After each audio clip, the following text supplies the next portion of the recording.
me start off with the slideshow. So Tomo had asked me to talk about the SDGs, Sustainable Development Goals, goal number 16 and 17.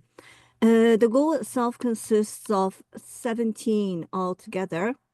These are all the goals that the United Nations has made, and the goal is to get through all these goals by 2030, which we don't have very much time left. And we're having a lot of trouble right now. And as Dr. Mahmoudi has said, it is a big organization and it has its own barrier. It's not working efficiently. That's one of the big problems. But there are lots of people who are working for it. And let me just go through what we are doing now. So I do use my book, Easy SDGs in Easy English. It's a bilingual textbook that I have written along with Dr. Masato Honma, and I use that in my class. And what the students are always surprised when they come up against the Sustainable Development Goals are that they think that the problems are happening somewhere in the world, but not here, not where they are. So it's always somebody else's problems, and it's not their problem. So that's the big thing that's always arising, and that's why they can't relate to the problems properly, is because they don't think that it's their own problem, and it's somebody else's issue. So a big thing that we have to talk about at the very beginning is that it's not anybody else's matter, but it's our problems. It's our matter. We have to solve it. So what is SDGs? Well, SDGs stands for Sustainable Development Goals. And in 2015, the United Nations General Assembly adopted the 17 Sustainable Development Goals, which is to be achieved by 2030. And the agenda of the 2030 agenda consists of 17 goals, and we couldn't put everything within the 17 goals because that was like there's too much problems around the world. So there's also 169 targets underneath each of the goals. So there's lots more to talk about if you really want to go deep within Sustainable Development Goals. And the key principle of SDGs is, this is one of my favorite phrases, is to leave no one behind. So we are all thinking of how to work together and how to leave no one behind. No one has, as we're talking about today, there's one winner and one loser, one who is competitive and one who is the other counterpart. It's not that. We should work as a team, as a global citizen all together, and to leave no one behind. We have to work all together. I really like what Steve was saying early on with the rowing boat. Like if just one person rows really hard, you just go around and around, and you just can't solve the problem. So within this SDGs goal number 16, one child dies every 5 minutes due to violence. My students are always very surprised when they hear that. They go, what? Like, we have a class of like 100 minutes. How many child dies within that 100 minutes? And they're like, they start doing math. They're like, oh my gosh. And they're very, very surprised. And there's a law that prohibits violence within households. But, sorry, this is in Japanese, but the only place that's totally prohibits, they have a law against household violence, is the places in blue. And places in yellow is partially prohibited. And places in red is not prohibited. And by the way, Japan has changed its color, and it is totally prohibited now since 2020. So it's a blue part now. But most of the world is like this. So a lot of the children are having lots of troubles within the household. And they say that there's children under 5 years old, and a lot of them are under household violence. And uh, usually it's within the household, so it's very difficult to find out. It doesn't really go, people can't hear or listen or find out if the child is having trouble within the house. And the child, when they're raised that way, they think that's the norm. They think it's it's normal, and everyone is like that. So they don't think that it's something that should be discussed outside. So it's very hard to detect. But it is said that within the world, children within the age of 2 and 4, 75% of them are uh, under uh, household violence daily. And they say that it's education, is what they say. It's that they're teaching their children, they're raising their children. But in fact, it's violation. So the law must be enforced much more in that case, because right now there's only 50 countries that's totally against household violence. And also, oh wait, sorry, before I go on, there's, okay. So within the goal 16, I forgot to explain. So we must promote peace, justice, and strong institutions. So that goes in within the household as well. It's, you can talk within the big countries. We can talk within schools. You can also talk about like UN as a strong institution, but a household is also considered in this goal number 16. So we must reduce violence and promote peaceful societies, ensure access to justice for all, everyone, children, adults, all races, everyone, and build effective and accountable and inclusive institutions, which we are having trouble right now. It's not very working. And Target 16 goal 16 has lots of targets, as I had told you. So for example, target number 1 within goal 16 is reduce violence everywhere. And let me just quickly go through it. Target number 2 is protect children from abuse, exploitation, trafficking, and violence. And trafficking, in Japan, we might not really think trafficking is something that's still happening, but in fact, around the world, trafficking is it's everyday thing. It's very common. And for example, 30% of all human trafficking and modern slavery victims are children. And most of them are refugee, migrant, displaced children. And also, in the UK, for example, a lot of the children are children and young people are brought in from Vietnam, Albania, Romania, and they are under sexual exploitation, forced marriage, and domestic slavery, like cleaning and cooking, and also they do childcare, and they do lots of forced labor within the factories and agriculture as well.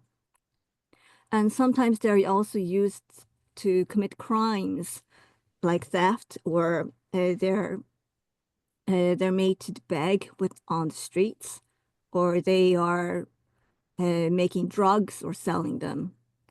And a lot of the cases that happens in many parts of the world. And also, I was quite surprised with the number of, when I noted the number of people who are trafficked.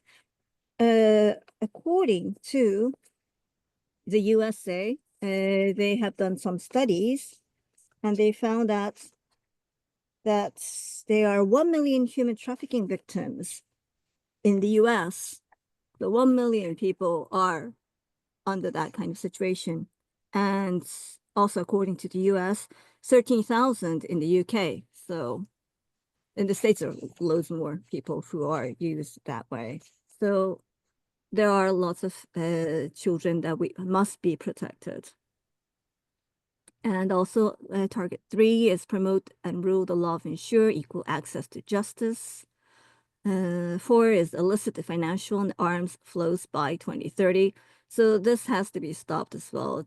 It's going way beyond our expectations, and lots of warfares and lots ammunitions and are sold around the world. And substantially reduce corruption and bribery, and develop effective, accountable, and transparent institutions, and ensure responsive, inclusive, and representative decision-making, strengthen and participation in global governance, and this one's the last, provide universal legal identity. This is quite frightening too, because only there are 1 out of 4 children who do not have legal identity around the world. And even in Japan, there are a lot of children who do not have identity because sometimes they are born to half Japanese and half from other countries, and they can't go to school. They don't have identity. They're not registered. So this is happening everywhere. So, and also, oh, wait. So over 17 million people are displaced by conflict, and violence costs global economy $14 trillion annually. I think we can use so much more to something else. And the corruption impact is 1 trillion paid in bribes each year globally. And these are money that should be used for something else, something much more worthwhile, education and peace and much, much more. And let me just flip through 17.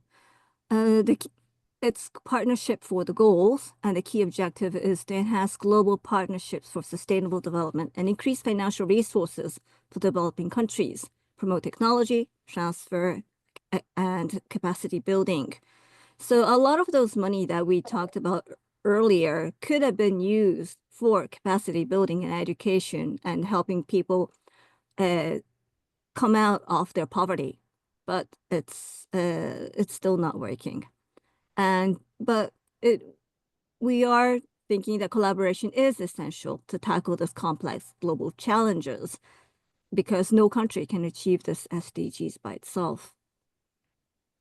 And aid and financial support is the official development assistance by all international countries has reached $161 billion in 2021.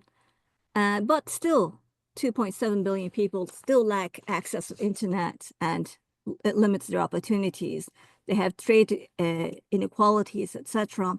And there's this one thing that I was quite surprised when I was doing some research, was this graph, okay, of the ODA, which USA is the top contributor to ODA.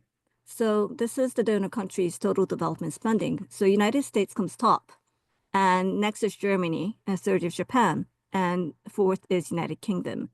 But ODA stands for what, Michelle? it stands for Official Development Assistance. It's the money that's given out from the government as a government aid to international countries, and it's Okay, designated to promote the economic development of countries that are in need. I see. Okay, thank you. Yes. And what America is doing is excellent, but going down this graph, and I was looking through, and I said, okay, I was reading it through, and let me go to this part, which kind of struck me, was, so this is what the US is spending by sector. So they're spending a lot of their ODA money in health populations. So this is where they use the most. Next, humanitarian aid, government and civil society, refugees in donor countries, etc., etc. But going down the list, and I was looking at conflict, peace, and security. This is all they use for that, for the peace and conflict and security. They could use much, much more for that. If they used more, they could have solved health, populations, and humanitarian aid. They wouldn't have been using this amount of money. or like government, civil society, refugees, and donor countries. All of these money could have been spent, in fact, on conflict, peace, and security, and that could have solved a lot of things. So this is something that kind of struck me when I was doing my research. So a lot of the things, as Dr. Mamu was saying, it's a big institution. It is not working. And it's something that has to be solved very quickly because we do not have time. 2030 is just 6 years ahead of us. We're almost finishing 2024. So to be able to work in a global society without conflict and competition and make it livable for everyone, I think we must start speaking aloud more and do more research and learn more about what's happening in our society. So that's it for my presentation. Tomo, back to you. Thank you very much. Thank you very much, Michio-san. Thank you very much for preparing. Yeah, wonderful. And then actually some part I didn't know. So yeah, it's really great learning experience. And I like to ask a question and then I'll open up the discussion with everybody. And then I think Jean, Margaret, and Aizo, Michelle, Mika-san, and Tai-san, you may have, and Steve, you may have questions or comments. So yeah, I'd like to start with say, oh, Steve is back. Okay. Who's gonna go first? Yes. Well, just it's such an ambitious list of so many things to work on. It's hard to kind of wrap your mind around, well, what do we as a group begin with to move the needle? And of course, having these things in that goal framework is wonderful, but then how do we translate that into actions and results? And these are questions that I have no answers to, but just questions that sort of surface in my mind as Michelle did a wonderful job going through all of those very worthwhile goals. So. Right. Yeah, important point. Yeah, in actually Japanese elementary school and the middle schools, SDGs is now among the subjects to be taught. And then, although we, the grown-ups, have no clear idea what to start today to contribute to, but actually school systems are asking students to work on. So they may have better idea, but at the same time, maybe we're teaching or asking the students, young little people, that actually we don't have answer for it. So I think that we are in the situation, but Mika and I developed, and then with the help with others, that about the application for the Japan Foundation, and we stated that our activities are really linked to or based on the Sustainable Goals 16 and 17. So I think it's really important for us to understand it, and also if we could start something small to be the kind of good showcase or example. Oh, this is how it can be implemented. If we can show it, that would be great. So that could be my comment. Tomo, can you tell us what this Japanese program is? I'm not familiar with it. Oh, that's really Mika's call, and then I like to actually ask Mika, bring Mika, yeah. Yeah, that grant program run by the Japan Foundation is to strengthen partnership between Japanese and American groups and individuals to like, for example, by strengthening dialogues on social issues or actions, like by partnering institutions and individuals in the US and Japan. And actually, we applied the same grant last year, but we couldn't get the grant. The grantees were mostly like big guys, big institutions like universities or think tanks, including actually Claremont McKenna College on peace, not peace, but on something else. So this year we decided to try to get the grant again, mostly to host the peace conference. Um, so last year the application covers only the peace conference in Claremont, but this year we try to um, develop more programs, like like inviting um, people from the U.S. to Japan to have dialogues on peace. So like today earlier, this meeting we had Hoda, and she said she wants to come to Japan. So we can, if we are successful getting the grant, receiving the grant, we may be able to invite Hoda or students or some of you to come to Japan, um, to have more events on peace and for more actions to take together. This sounds wonderful. Thank you for doing this.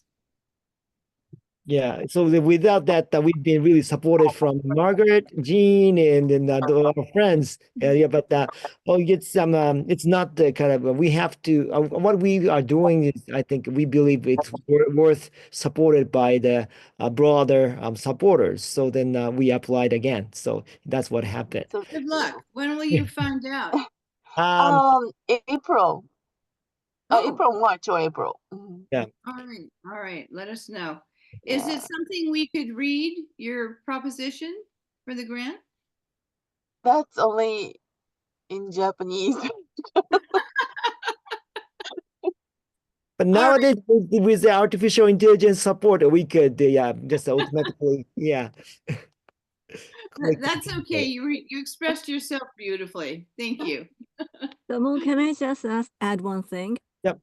Like having talked about this SDGs goals 16 and 17, that was already a big chunk for you, all of you, I think. It's like Right. you can't swallow it. It's too big. I felt like I'm really full. Yeah, it's overwhelming, isn't it? And that's only the two of the goals amongst Right. all 17. So every time during class, what happens at the very beginning is they're like, oh, okay, that's too much. We can't handle it because it seems too big. So what I think we have to do within our group as well is that we have to make it like baby mouthful sizes so that people can swallow them, people can understand them, and in sizes enough so that they can relate to it and Right. understand it more. So showing like when you talk about peace, it sounds like so where do we start from? It's like what can we do is like a lot of the reactions that I usually get from my students as well. So maybe we can have like these mouthful sizes of activities, or like what we had with Dr. Yamamoto today was like really wonderful as well. Like those kind of things would help people relate more and think more. It's only that they don't have the opportunity to or the chance to think and talk with people about these kind of topics is the problem. Right. Yeah, I remember a couple of years ago, Tomo asked us to kind of write a statement about what are our strong points and how can we use those strong points in small ways to go forward. And I thought that was a great assignment. And maybe we could look at that again. Each one of us has a certain strength or more than one, and a project we could bring that strength to and kind of report out. I think we're a little more prepared now, but the baby steps are imperative. I think that's a great idea. Oh, wonderful. Then I'll distribute the worksheet again to you, each of you. Okay. How's that? Yeah, and I think getting speakers like Hoda is so important. I really enjoyed this afternoon. Thank you for doing that. That's bite-sized peak talk, or bite-sized SDGs talk. So I think today is really the first attempt to do the new style. So having the outside speaker and also internal speaker as well. So then we kind of keep learning. I mean, we have to develop ourselves. Keep continuous learning is really important. Other than that, we just kind of always just outputting. So Right. inputting, and with that input, we could merge with what we've been thinking, and we can come up with better idea. That's, I think, important. So that's I tried and today, and then I'd like to listen to Jean about the response to Michelle's talk today. If you have any kind of impressions or thoughts coming from the Michelle's talk about the sustainable development goals, I'd like to hear what you have to say. Well, I'd like to know more. Hmm. You've whet my appetite. And I think that's really important for us to understand more and how we might contribute. What can we do to influence those goals? Great. Thank you.